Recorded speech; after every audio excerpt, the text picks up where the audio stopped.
আসসালামু আলাইকুম। ওয়ালাইকুম আসসালাম ওয়া রাহমাতুল্লাহ। কি কি করা খবর? হয়েছে? এই যে ছাগলের জন্য আমার ঘাস কাটছি। কি ঘাস এগুলা? এগুলা হচ্ছে এই যে কিছু আমাদের এলাকায় ভাষাতে বলি ছানছি। হ্যাঁ? হ্যাঁ। হেলেঞ্চা বলে আরকি। এই ঘাস কত সুন্দর। কত এই বড় বড় হয়েছে তোমার ঘাস? হ্যাঁ, এটা প্রাকৃতিকভাবেই বড় হয়েছে। আরো বড় হবে কিন্তু বড় হতে গেলে এটা সমস্যা হয় একটা যে পচাড়ি ধরে যায়। ও, ঘাসের এগুলো পচাড়ি ধরে যায় তখন ঘাসটা কিছুটা নষ্ট হয় এবং ছাগলে কম খায় আরকি। ছাগলের সমস্যা হয়। ছাগলের সমস্যাও হয়। আর এখনকার কাটার উপযোগী আরকি। খুব সুন্দর হয়েছে তো ঘাসটি। হ্যাঁ, ঘাস খুব ভালো আছে। এখানে কি একরকমই ঘাস আছে না আর ভিন্ন ধরনের ঘাস আছে?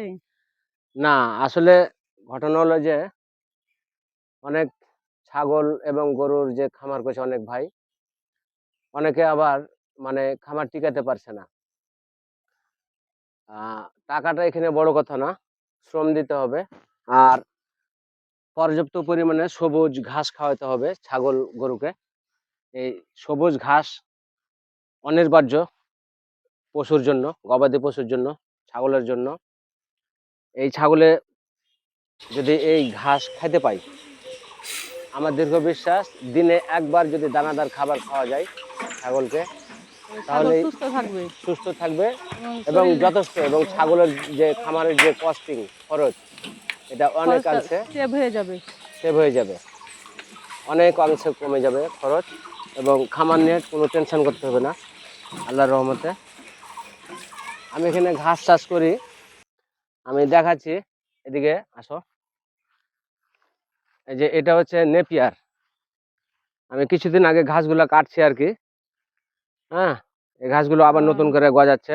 এলাকাটা আবার বড় হয়েছে। বড় হয়েছে মানে এটা এখন কাটার উপযোগী না, আরো বড় ও, হবে আরকি। আর এই যে এখানে আছে তোমার এটা হচ্ছে রেড নেপিয়ার, অস্ট্রেলিয়ান একবারে লাল ঘাস এটা। হ্যাঁ, পুরোটাই লাল।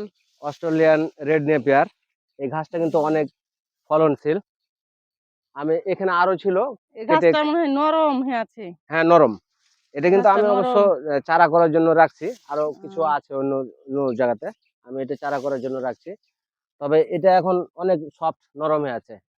ওই ঘাসগুলো এই যে এই যে সবুজ ঘাসগুলো নেপিয়ার ঘাসগুলো না যখন বড় হয়ে যাবে এরকম তখন কাটবো। এই যে যেমন এখানে এরকম আছে। এই যে ঘাসের একটা প্রধান সমস্যা এই যে এটাকে বলা হয় পচাড়ি। এই যে এখানে ওর ভালো করে বিয়াদ লেগে ক্যামেরাটা গেছে, ধরো। পচাড়ি লেগে গেছে। হ্যাঁ, এই পচাড়ি।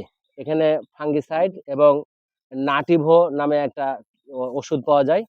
ওটা দিতে হবে। আ একবার যদি স্প্রে করা যায়, ২-৩ বার না, একবার যদি স্প্রে করা যায় তাহলে একবারে ফ্রেশ হয়ে যাবে। এগুলা ঠিক হয়ে যাবে। আর না হলে ওই ঘাসটা নষ্ট হয়ে যাবে। এই যে এখানে আছে নেপিয়ার। এই ঘাসটা হচ্ছে নেপিয়ার, সবুজ ঘাস এটা।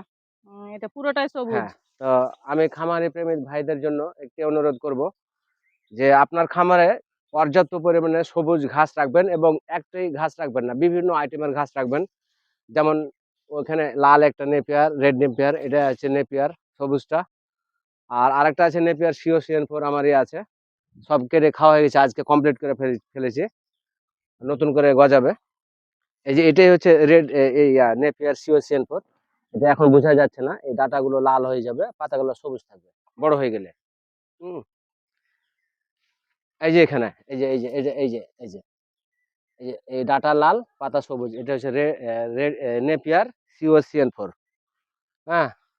আমি আরো দেখাচ্ছি।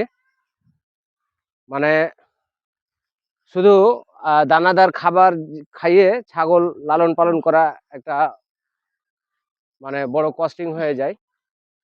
পরবর্তীতে দেখা গেল যে ২ বছর ১.৫ বছর খামারটা থাকবে। এরপরে আর ওই সময় থাকে না, আর টিকাতে পারে না আরকি।